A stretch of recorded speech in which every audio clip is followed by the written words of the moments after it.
since you've been minister, you've delivered a number of budgets. Have any of those budgets that you delivered, has the deficit come in as projected? Has any one of them come in as projected? Actually, Mr. Perkins, we are delivering a far stronger and faster rate of fiscal consolidation than anyone predicted. And we all know that's a complete sham. Watch this. There's been a monthly rise of more than 1 million people going to food banks over the last 3 years to 2.9 million. We're concerned and we believe that it will only continue to increase. It truly is hard to imagine a deficit number so bad that even senior Liberals are complaining. So what's the deficit number that is so large that even leaking Liberals are appalled? I strongly disagree with the premise. Canada has had the fastest rate of fiscal consolidation in the G7, and we are today reaping that positive harvest. You're right about a harvest, but it's a shortage of harvest. She says they're having to turn people away.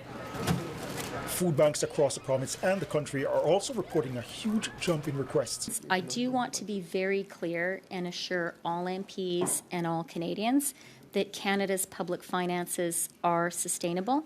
One old trick of a party that knows it's going down is to promise people the moon as it's going down. In other words, wait till not this year's budget, wait till next year's budget if they're still there.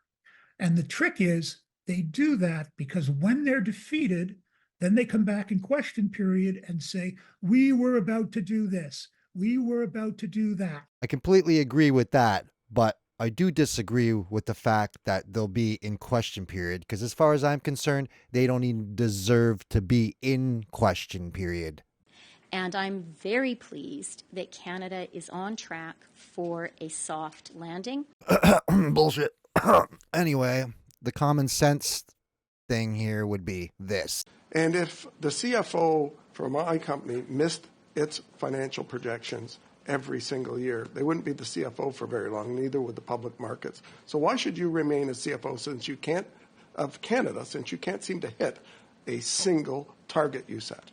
And what would this video be without a little BS from our Attorney General? Watch. I've been listening patiently during this entire question period, and I've heard a lot of attacks of the Minister of Finance. I'll tell you why we support that incredible female leader, because what does she do? She empowers women around this country. How does she do that? She puts in place programs like a Canada Child Care program. Oh yeah? Well, let's see how the child care program is working out for these daycares. I've got busloads of childcare operators and employees behind me here. I'll let you take a look at them. They've been chanting and waving signs all morning. And the concern comes from operators who say they're worried that costs for things like extra staffing and special programming won't be part of the funding model under this $22 a day cap. Okay then.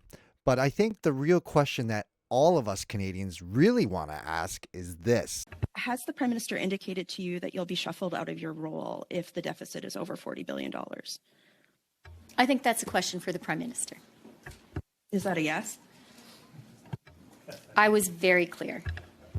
And on that note, I'll leave you with this. They have blown through every deficit target every year, but apparently we ain't seen nothing yet.